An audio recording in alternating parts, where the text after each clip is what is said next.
Welcome to my channel. My name is Divyansh Mittal. Today I will show you how to make Azure SQL database on Azure. So for that, first you have to log into your Azure portal. Then search for the SQL database and open that.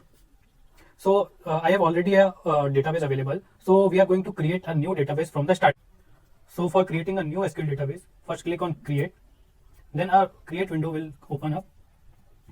So you can select subscription which is available.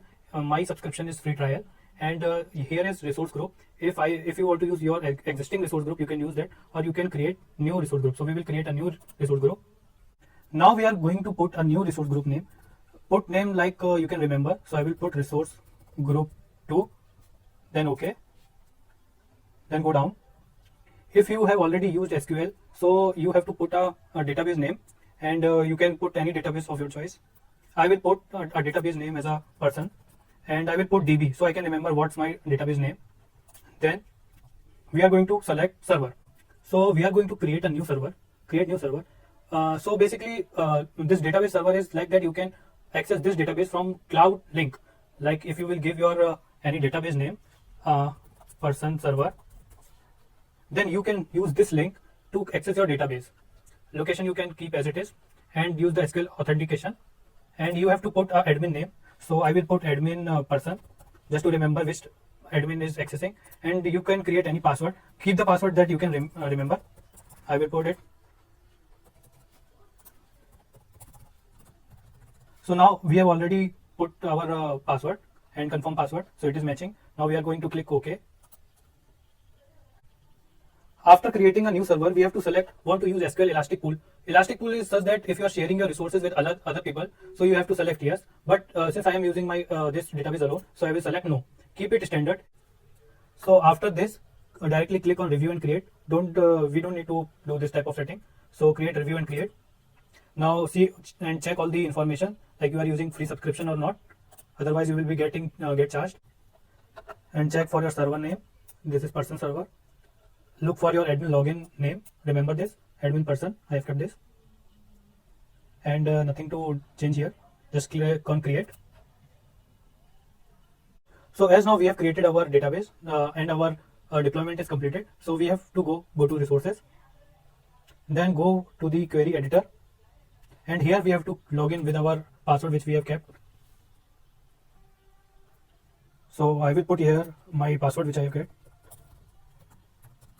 Now click on login. Here you will get a firewall error. So just you can click allow list IP. This will allow. Let it update. Then again click on OK. And you will get to your database. So now we are going to create a query like we used to do in MySQL. So simply we will write here our query. Create table person. I will make persons. And I will going to first keep name. Then its type. So now we have created our first query, create table person, which will going to create a table now called person, which will be having column name, age, and email. So we are going to just run, and since we can see that query succeeded, affected row 0. So now our first table is created. So we will go in tables and say if it is created. Yes, we can see that our name, age, and column name, age, and email column has come here. Or otherwise you can refresh.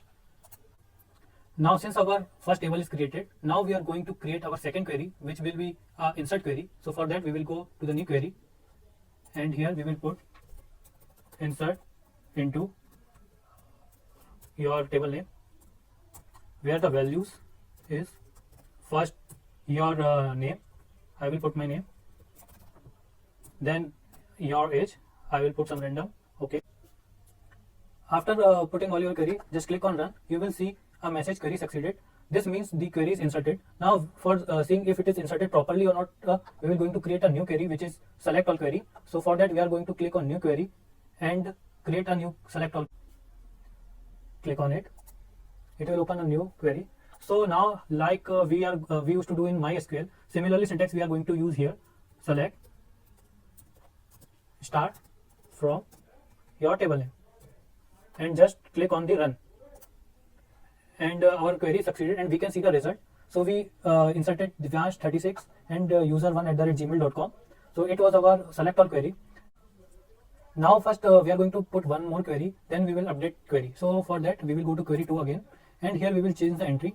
So like we can keep Sonu. He is having age something like 40, and he is having email xyz@gmail.com.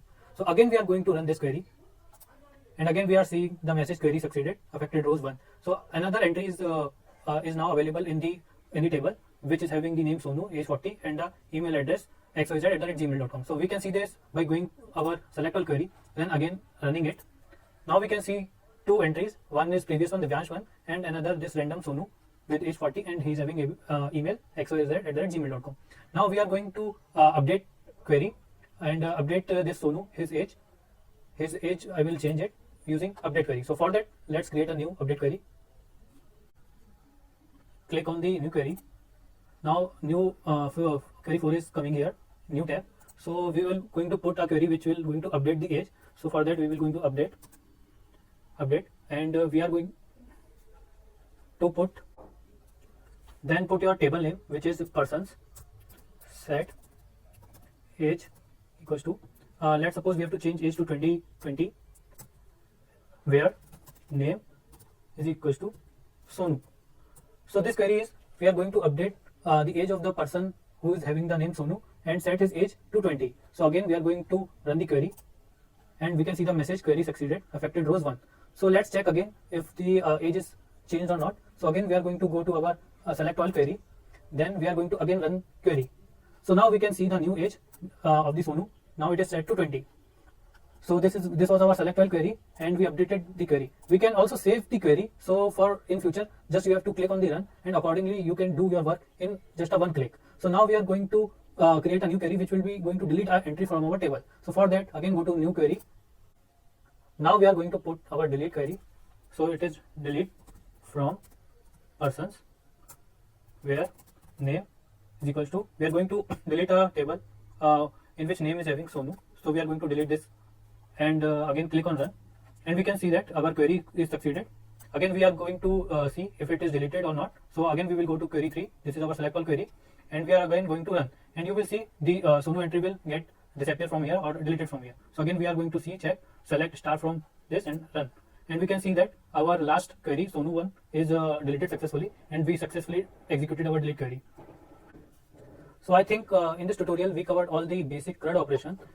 In first query we created a table named persons, in which we kept the column name, age and email. Then in query second we inserted values. This is our insert query. In third we selected all the entries in our table through select all query. Then in query 4 we use the update query. So here just we have to change the query data, and it will going to change. Just we have to click on run. So this was our update query. And in query 5 we deleted our entry from our delete query. So this whole tutorial was very easy, just to learn the basic concept of SQL database in Azure. Hope you like this video, and thank you. And one more thing I want to say, that when you're done with your SQL database and all, and you no longer needed these resources, then you should go at the all resources and delete all your resources. I hope you all like this tutorial. Please don't forget to subscribe.